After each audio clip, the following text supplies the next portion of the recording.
বৌদ্ধ ধৰ্ম বিশ্বৰ মানৱ জাতিৰ কাৰণে এটা পুণ্য তিথি।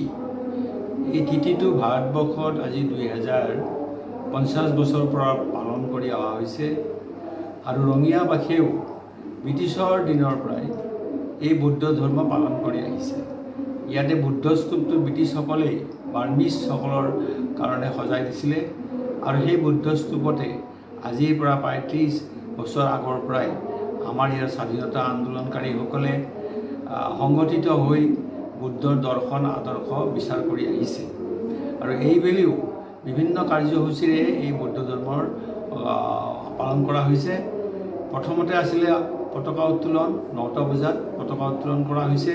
পতাকা উত্তোলনৰ পিছত ভজন হৈছে, ধ্যান কাৰ্যসূচী পালন কৰা হৈছে আৰু আমাৰ ৰঙিয়াৰ যিটো বৰলীয়া নদীৰ পাৰ আছে বৌদ্ধ স্তূপটোৰ কাষত, এই পাৰটোক বৌদ্ধ ঘাট বুলি ঘোষিত কৰা হৈছে আৰু এই বৌদ্ধ ঘাটটোক আমাৰ ৰঙিয়া পৌৰপতি অমৰেন্দ্ৰ লহকৰে উদ্বোধন কৰিছে আজি।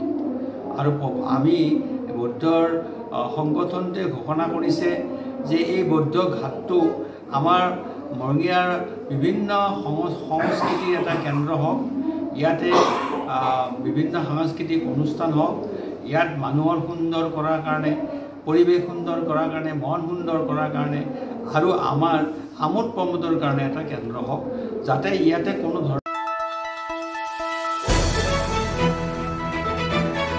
দ্য নিউজলেণ্ডছ অবিৰত তথ্যানুসন্ধান, আপোনাৰ সেৱাত খবৰ সন্ধান। দ্য নিউজলেণ্ড।